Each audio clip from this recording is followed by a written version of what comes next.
반갑습니다. 제가 단에 올라오면 벌써 눈을 감고 주무시려는 분이 계시네요. 다 보입니다.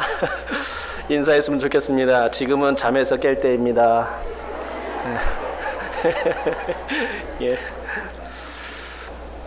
말씀 전하겠습니다. 본문에 나타난 초대교회의 모습이 얼마나 아름다운 모습인지 모르겠습니다. 여러분께서 오늘 본문을 목사님께서는 읽었지만은 참으로 초대교회의 모습이 아름답다 하는 생각을 가지게 됩니다. 왜 그렇습니까? 초대교회의 모습이 서로 나누는 그런 공동체였다는 것이죠. 가진 재물을 자기 것이라 여기는 사람이 없었고, 그래서 그 자기 가진 재물을 사도들 앞에 다 내놓고 또 그걸 서로 통용하는 모습은 너무나도 아름다운 모습이죠. 교회의 이상이라고나 할까요? 또 이만큼 아름다운 모습이 없다는 것입니다. 교회의 이상인데 지금은 이런 교회의 모습을 찾아보기가 참 어렵죠. 그래서 이상이라고밖에 할 수 없는 것 같습니다. 그런데 이런 초대교회의 모습은 이스라엘의 전통적 휘년 제도가 다시 부활한 것만 같습니다. 이스라엘 백성들은 율법을 지켜야 하는 유대교를 바탕에 두었기 때문에 휘년 제도를 지켜야만 했습니다. 그런데 성경에는 유대인들이 휘년을 잘 지켰다는 내용이 정확히 나와 있지는 않습니다. 그래서 얼마만큼 잘 지켰는지를 모릅니다. 하지만 초대교회에서는 분명히 이 휘년 현상이 있었음을 볼 수 있습니다. 바로 본문의 내용에서 그것을 볼 수가 있습니다. 초대교회에 관한 내용은 사도행전 2장 후반부와 4장 후반부에 그려지고 있습니다. 이 두 본문을 살펴보면 초대교회가 어떤 형태의 교회였는지 금방 알 수가 있습니다.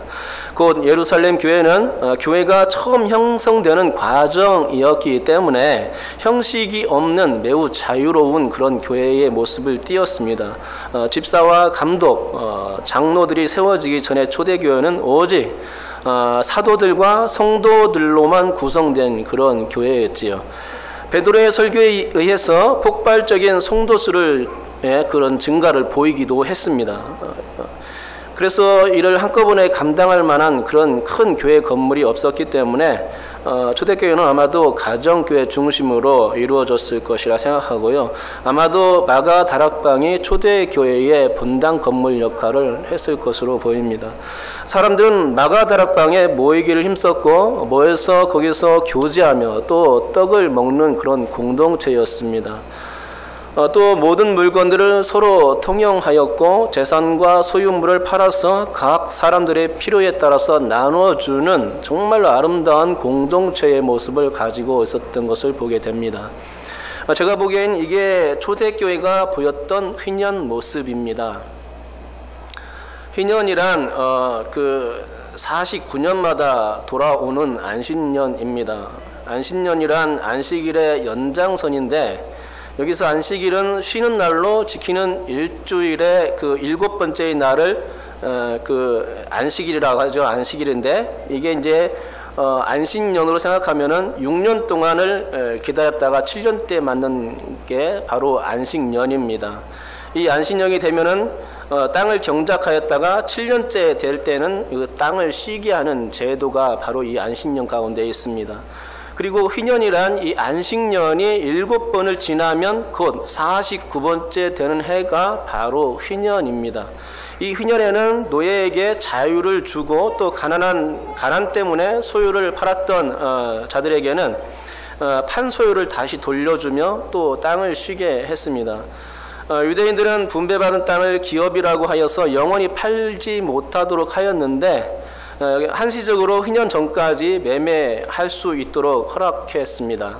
그러나 휘년이 되면 그동안 돈이 없어 물을 수 없었던 땅을 환수받을 수 있었습니다. 그것이 흔연 제도이죠. 흔연이 되면 모든 유대인 노예들은 해방될 수 있었고 부채까지 면제될 수 있었던 것입니다. 이처럼 흔연이 되면 모든 거민에게 자유가 선포되었고 또 각자 상속받았던 원래의 땅을 돌려받을 수 있었던 것입니다. 그리고 자기 땅으로 돌아갈 수 있었던 것이죠. 그러면 이 흔연이 주는 의미는 무엇일까? 흔연의 중요한 그 포인트는 첫째로 소유권에 있습니다. 토지를 영구히 팔지 말 것은 토지는 다 내 것임이니라. 너희는 거류민이요 동거하는 자로서 나와 함께 있느니라. 이 말씀은 하나님께서 주신 말씀인데 흔연에 대한 말씀으로서 레위기 25장 23절에 기록되어 있는 말씀입니다. 이 말씀에서 하나님은 당신의 토지 소유권을 주장하고 계십니다. 토지가 사람들의 것이 아니라 하나님의 것이라는 것입니다. 그러니까 이 얘기는 토지가 당신의 그 소유이므로 당신 마음대로 할 수 있다라는 얘기이죠. 당연히 사람들이 마음대로 할 수 없다는 얘기입니다. 맞습니다. 사람들은 땅이라는 부동산을 자신의 소유물로 여기곤 합니다. 자신이 돈을 주고 사면 그 뒤로는 영원히 자신의 땅이라고 여기곤 하지요. 그러나 흔연 제도를 제정하신 하나님은 그게 아니라고 말씀합니다. 땅이 내 것이라고 말씀하는 것이죠. 잠시 사람들에게 빌려주었을 뿐이지 그 땅은 하나님의 것이라는 얘기입니다. 또 흔연이 되면 그래서 토지를 원주인에게 돌려주어야 마땅하다는 것입니다. 그게 흔연의 법칙이죠. 실제로 구약의 역사를 보면 이스라엘이 흔연의 법칙을 어겨서 벌을 받은 사례가 있습니다. 이스라엘은 가나안 땅에 들어간 후 사사기 시대를 거치게 되는데 아직 왕이 없었던 시대입니다. 사무엘 때에 처음으로 백성들이 이제 왕을 요구하게 되었는데 그래서 세워진 왕이 사울 왕이었습니다. 그런데 사울 왕이 이제 왕으로 세워지고 난 후에 점차로 이제 휘년이 사라지게 된 것입니다. 휘년이 지켜지지 않았던 것이죠. 왕이 없을 때는 휘년을 지켰다는 단서가 사사기와 룻기에 나와 있습니다. 실로 축제 이야기와 보아스의 기업 물음 이야기가 바로 그것입니다. 그때에는 휘년이 지켜졌다는 것을 이 두 사례를 통해서 알 수 있습니다. 하지만 왕정시대에 들어서면서는 휘년 이야기를 찾아보기가 매우 어렵습니다. 그러다가 휘년이 지켜지기 시작한 것은 바벨론 포로 귀환 이후의 일로 보여집니다. 그렇다면 휘년이 지켜지지 않았던 이유는 무엇이며 그 일로 인한 벌은 무엇이었을까요? 휘년이 지켜지지 않았던 이유는 크게 두 가지 정도라고 생각합니다. 첫째는 소유에 대한 개념을 하나님께 돌리지 않는 믿음 때문에 그랬다는 것이고, 그러니까는 하나님께 소유의 개념을 돌려서 원주인에게 돌려주었는데 욕심 때문에, 그렇죠? 하나님의 그 소유를 인정하지 않는 것 때문에 돌려주지 않았다는 얘기입니다. 둘째는 아까 방금 얘기했듯이 욕심 때문입니다. 이 두 가지가 있는 이상 소유의 개념은 하나님께 돌려줄 수 없었습니다. 오늘 본문 32절을 한번 읽어보겠습니다. 우리 다 같이 32절 읽겠습니다. 믿는 무리가 한 마음과 한 뜻이 되어 모든 물건을 서로 통용하고 자기 재물을 조금이라도 자기 것이라 하는 이가 하나도 없더라. 아멘. 여기 소유 개념이 나오죠. 이 구절에서 말씀하는 것은 초대 교회 성도들이 물건들을 서로 통용했는데 자기 재물을 조금이라도 자기 것이라고 했다고요? 아니죠. 조금이라도 자기 것이라 여기는 이가 하나도 없었다고 말씀하는 것입니다. 소유의 개념을 하나님께 두고 있는 것입니다. 자신의 소유를 바치고 있는 것입니다. 이것은 하나님 것입니다. 원래 하나님 것이니 하나님께 돌려드립니다. 라는 그런 생각을 가지고 있었던 것이죠. 이것을 볼 때 초대교회는 휘년이 회복되었다라고 말할 수 있습니다. 오직 하나님께만 세상의 모든 소유권이 있음을 인정하고 또 성도들이 함께 그 소유권을 나누게 되었다는 말입니다. 그런 믿음이 성도들 가운데 있었다는 것이죠. 그러면 이스라엘이 휘년을 지키지 않음으로써 벌을 받았던 일은 무엇일까요? 이스라엘은 왕정 시대를 거치면서 점차 희년을 지키지 않았습니다. 그런데 이렇듯 희년을 지키지 않았다는 것은 안식년도 지키지 않았다는 것을 단적으로 보여줍니다. 아무튼 이스라엘은 희년을 지키지 않았고 그 년수가 490년 동안 이어지고 말았습니다. 왕정시대 때 그렇게 된 것입니다. 그리고 정확히 490년째 해에 하나님은 바벨론을 통해서 유다를 멸망시키셨던 것입니다. 이에 토지가 황폐하여 땅이 안식년을 누림같이 안식하여 70년을 지냈으니 여호와께서 예레미야의 입으로 하신 말씀이 이루어졌더라. 이것은 희년에 관한 내용이죠. 이 말씀은 역대하 36장 21절에 기록된 말씀입니다. 하나님은 희년을 지키지 않았던 490년에서 희년을 뺀 70년을 고스란히 기억하고 계셨다가 남유다가 멸망당한 뒤에 정확히 70년 만에 포로 기한이 있게 하셨던 것입니다. 그 70년이 바로 하나님께 이스라엘이 지키지 않았던 바로 그 희년이죠. 이것을 하나님께서는 기억하셨다가 도로 찾으신 것입니다. 그래서 찾으셔서 희년을 완성하셨던 것이죠. 당연히 포로 70년 동안은 유다 땅은 황폐하여 버림받았습니다. 하나님은 그 70년 동안 당신의 희년을 지켜낸 것입니다. 다시 사도행전 이야기로 돌아가겠습니다. 사도행전에 보면 이 희년에 대한 처벌을 읽어낼 수 있는 부분이 있습니다. 우선 본문의 바나바는 희년의 의미를 충실히 지켰던 자로 보입니다. 그는 밭을 소유하고 있었는데 그것을 팔았고 그 값을 가지고 사도들의 발 앞에 두었다는 얘기입니다. 그런데 그 값을 가지고 라는 이 부분을 볼 수 있는데요. 이 부분은 어떤 뜻이냐? 밭을 판 값의 총액을 의미하는 말입니다. 바나바가 자기 밭을 팔아가지고 온전히 하나님께 드렸다는 것입니다. 총액 전체를 다 드렸다는 얘기인 것이죠. 그 값을 가지고 가라는 말이 그것입니다. 밭이라는 소유, 그것을 판 값의 소유를 자기 것으로 돌리지 않고 온전히 드렸던 것입니다. 이것은 희년에서 볼 수 있는 현상입니다. 희년이 되면 사람들은 자신이 땅을 샀더라도 온전히 원주인에게 돌려주어야 마땅했습니다. 이는 땅의 주인이 하나님임을 인정할 때만 가능한 일이기도 했습니다. 하지만 아나니아와 삽비라는 어떻게 되었습니까? 아나니아와 삽비라 얘기는 그 다음 장 5장에 나오는 얘기죠. 그들은 재산을 처분하여 총액을 드리게 되었습니까? 그들은 바나바처럼 총액을 드리지 않았습니다. 그들은 재산을 처분하여서 총액을 드리지 않았는데 나머지 그 절반은 드리고 절반은 숨겼다는 얘기입니다. 성령께서 그 사실을 베드로에게 알려주셨습니다. 그리고 곧 그들은 그 일 때문에 바로 그 자리에서 즉사하고 말았습니다. 소유를 하나님의 것으로 인정하지 아니하고 자신의 것으로 인정한 것이 죽음을 당한 원인이 되었던 것입니다. 이런 예가 구약에서도 나타납니다. 룻기에 나오는 이야기입니다. 나오미는 가진 재산이 없기 때문에 기업을 물을 수가 없었죠. 나오미는 자신의 원래 소유였던 자기 밭을 돈이 없어서 살 수가 없었습니다. 그래서 기업 물을 자를 찾았습니다. 그런데 그 사람이 누구냐? 보아스였죠. 하지만 알고 보니 보아스가 1순위가 아니었습니다. 그보다 더 먼저 있는 0순위 사람이 있었던 것입니다. 그 사람은 성경에 이름도 거론되지 않고 있는 것을 볼 수 있습니다. 왜 그렇습니까? 자신의 기업에 대한 욕심 때문에 고엘이 되기를 거부했기 때문입니다. 고엘이란 친족으로서의 의무를 감당할 사람을 의미하는데 곧 기업 물을 자를 의미합니다. 이 무명의 사람은 자신이 감당하지 않을 거라며 신을 벗어서 보아스에게 줍니다. 신을 벗어준다는 것은 양도의 의미가 있는데 모세가 시내산에서 신을 벗었던 것과 같은 의미입니다. 하나님은 모세에게 신을 벗으라고 했죠. 그것은 뭐냐? 네가 이스라엘을 애굽에서 해방할 것이 아니라 바로 내가 할 것이다. 그런 뜻이었죠. 양도의 의미가 있는 것이죠.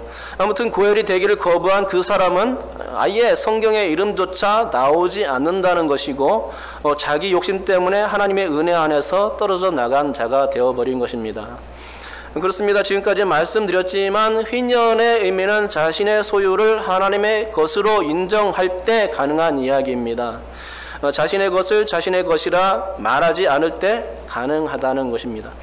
하나님의 소유에 대한 믿음과 욕심을 버릴 때 가능한 것입니다. 그리하면 우리 성도들의 생활에서도 아름다운 성도 간의 관계가 이루어질 수 있는 것이고, 또 이웃을 향한 풍성한 베품도 바로 그때 이루어질 수 있습니다.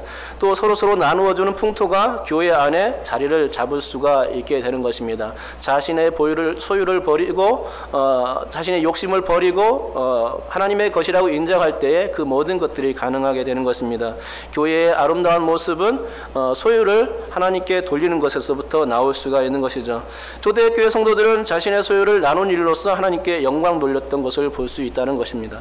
그리고 이를 통해서 세상 사람들로 하여금 칭찬과 칭송을 받게 되었음을 보게 됩니다. 우리 신월 중부교회도 이렇게 아름다운 교회의 풍토가 이루어졌으면 좋겠습니다. 서로 나누어주는 교회, 희년의 계도가 살아날 수 있는, 희년이 부활할 수 있는 그런 교회가 되었으면 합니다. 그래서 서로가 서로를 사랑하며 하나님의 소유에 대한 개념을 따라 나눠줄 수 있는 교회가 되어야 하는 줄 믿습니다. 이제 희년의 두 번째 의미는 해방과 자유입니다.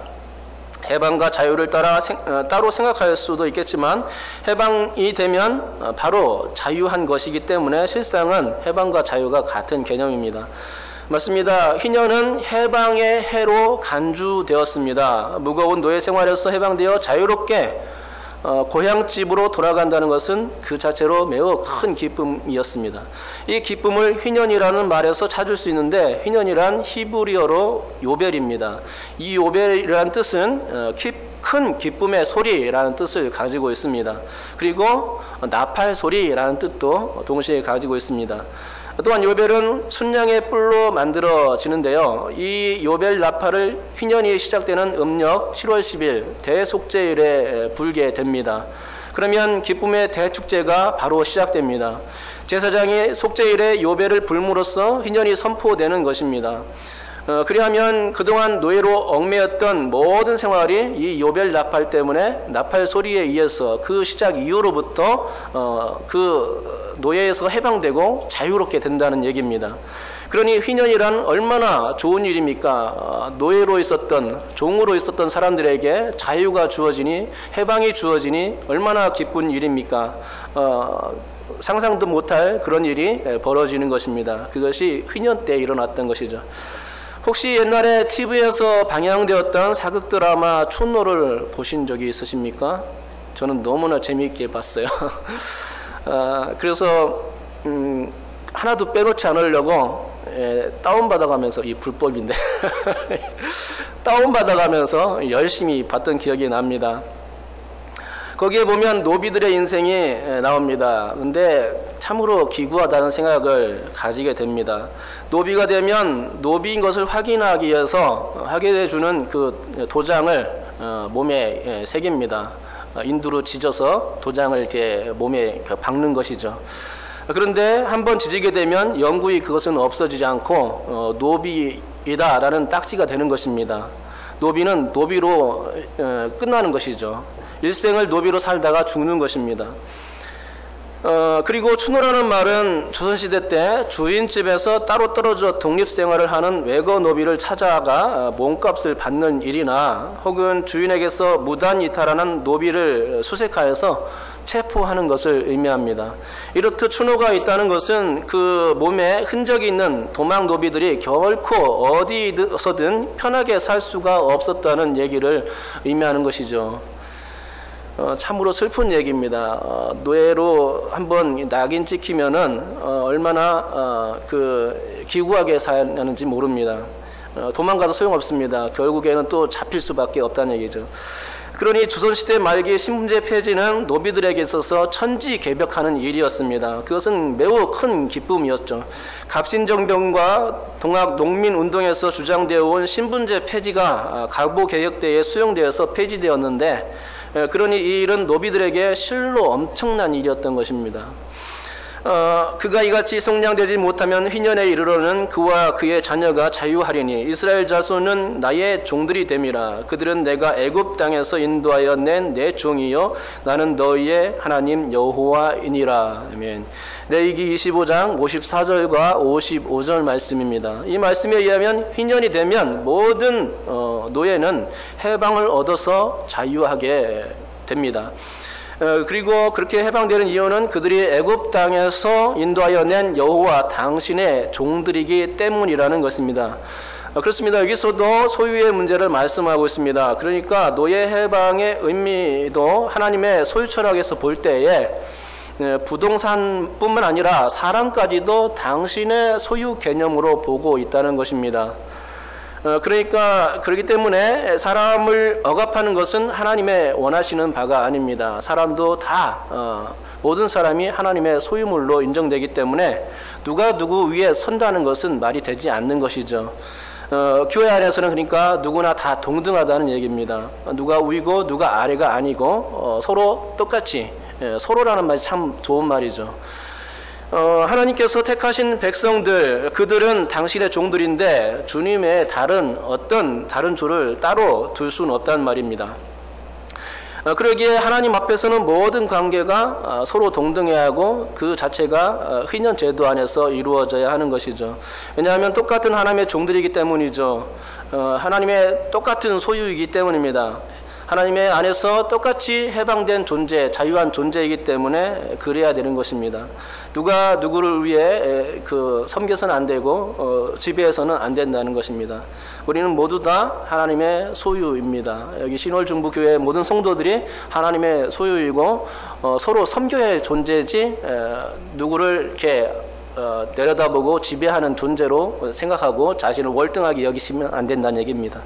사실 이런 해방과 자유의 희년은 예수께서 실질적으로 성취해 주셨습니다. 누가복음, 이 말씀을 우리 다 같이 한번 찾아보겠습니다. 누가복음 4장 18절과 19절 말씀입니다.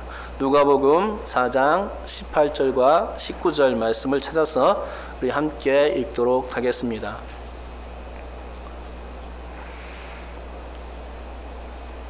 우리 같이 읽도록 하죠. 4장 18절과 19절 두 절입니다. 읽겠습니다. 시작. 주의 성령이 내게 임하셨으니 이는 가난한 자에게 복음을 전하게 하시려고 내게 기름을 부으시고 나를 보내사 포로된 자에게 자유를, 눈먼 자에게 다시 보게 함을 전파하며 눌린 자를 자유롭게 하고 주의 은혜의 해를 전파하게 하려 하심이라 하였더라. 아멘.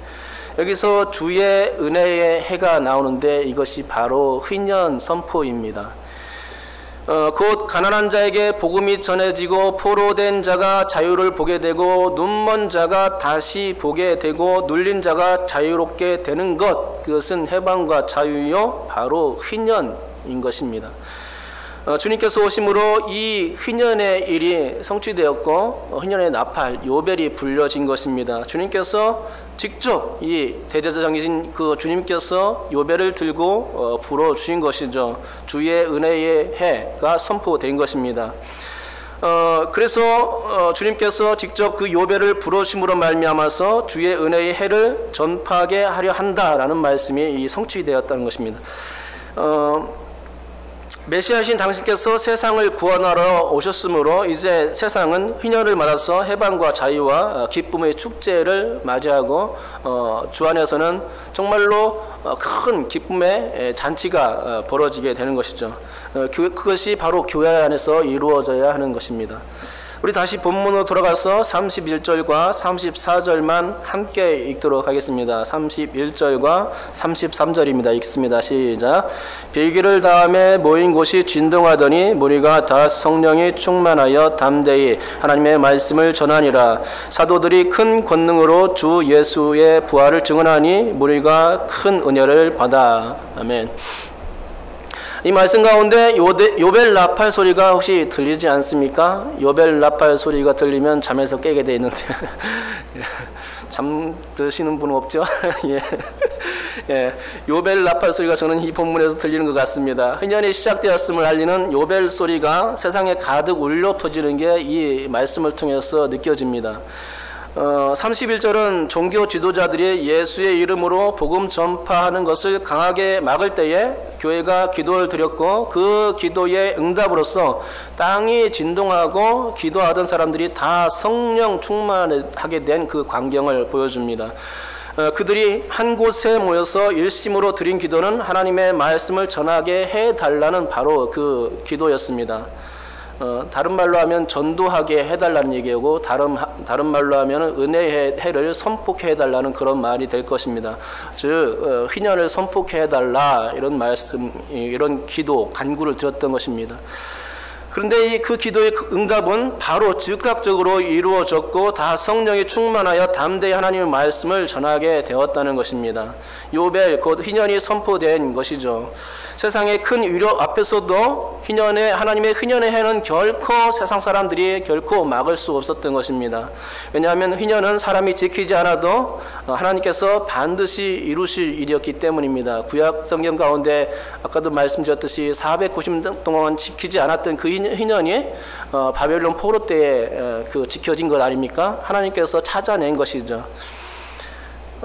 다시 말씀드리지만 모든 성도들은 다 성령이 충만하였고 하나님의 말씀을 전하는 일을 시작하였습니다. 이 일은 희년을 알리는 요벨의 소리였던 것입니다.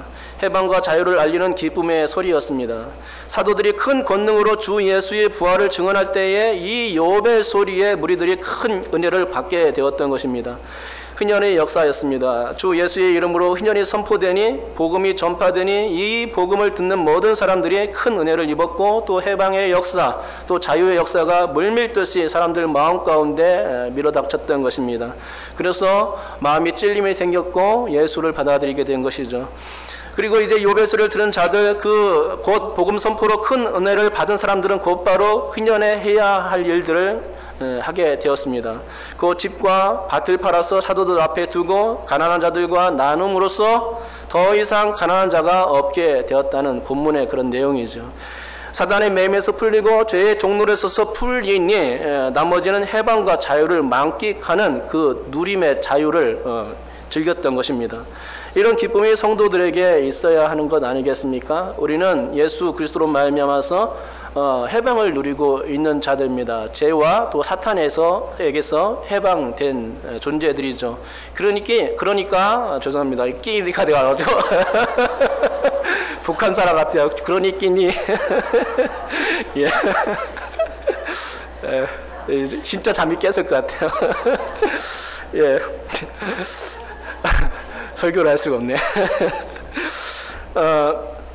예수 믿는 진정한 기쁨은 그러니까 바로 그것입니다. 희년이 찾아왔다는 것이죠. 그렇기 때문에 희년을 누리는 그것이 바로 예수 믿는 사람들 가운데 있어야 하는 것입니다. 그 희년의 기쁨을 마음껏 누리되 혼자만 누리는 것이 아니라 옆사람과 졸면서 같이 누리는 게 아니라 같이 눈 뜨고 즐겁게 설교를 들으면서 누려야 됩니다. 그것이 바로 복음의 맛이죠. 그렇습니다. 우리는 방금 두 가지 의미를 살펴보았는데 첫째로는 희년이 소유의 의미라는 것이며 둘째로는 희년이 해방과 자유의 의미라는 것입니다. 그런데 이런 희년의 개념이 이론적 개념이 아니라는 것입니다. 초대교회의 모습은 장차 있을 완전한 개념의 해방과 자유를 미리 보여주는 그 희년의 작은 실례일 뿐입니다. 그러므로 장차 우리가 경험하게 될 저 하늘나라의 세계는 어떻겠습니까? 저 하늘나라의 세계는 우리가 감당하지 못할 만큼의 큰 은혜가 주어질 것이 분명합니다. 그만큼 기독교인들에게는 하늘 소망이 큰 소망인 것이죠. 하늘에 갔을 때 우리가 어떤 기쁨을 누릴까요? 어떤 만족을 누릴까요? 세상에서 만족을 누리는 것보다도 몇천 배, 몇만 배일 것입니다. 이처럼 우리는 하늘 소망을 가지고 있습니다. 그곳에서는 이곳에서 누릴 수 없는 그런 희년의 기쁨이 아주 충만하겠구나라는 소망이 있는 것이죠. 우리에겐 희년을 주신 예수님이 있다는 것입니다. 그리고 이 희년의 소망은 지금도 우리 가운데 이루어지고 있고 또 장차 완전히 이루어질 것입니다. 그런데 이 휘년과 관련된 몇 가지 얘기를 더 드리도록 하겠습니다. 최근에 문재인 대통령이 심각한 사회 문제로 떠오른 가계부채를 해결하기 위해서 44만여 명의 부채를 탕감해 주겠다고 밝힌 것입니다.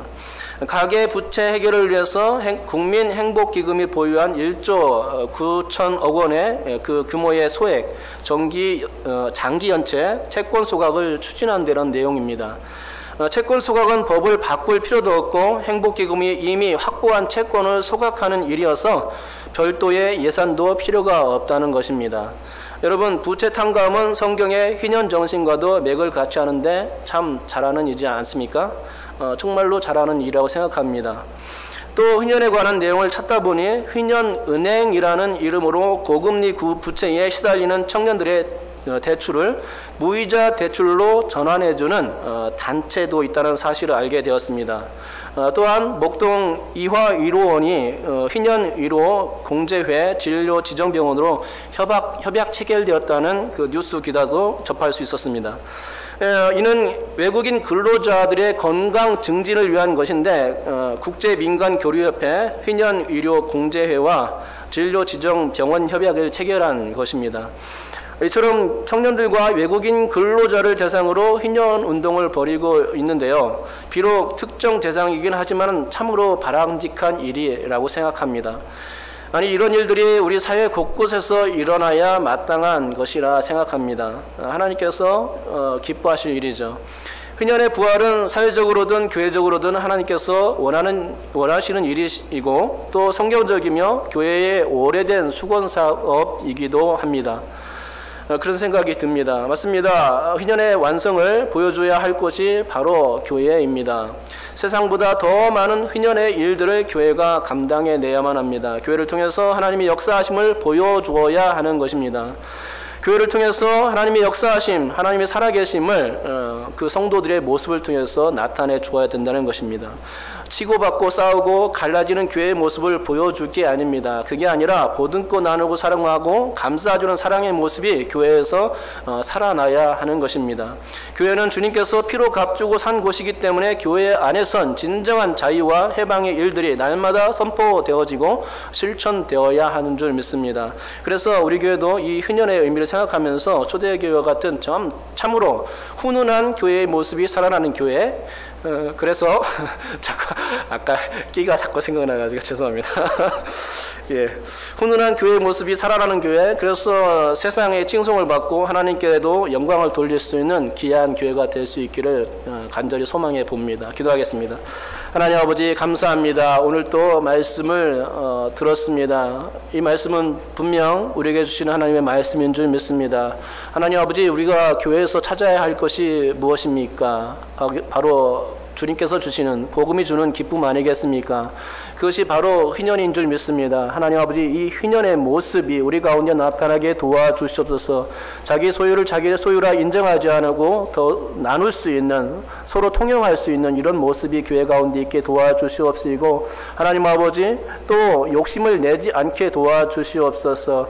하나님 아버지, 소유권과 욕심은 하나님 아버지, 우리가 하나님 꼭 생각해야 될 부분입니다. 소유권은 하나님께 있다는 것을 인정하고 욕심을 부리지 않아야 된다는 생각을 우리가 가져야 하는 것이죠.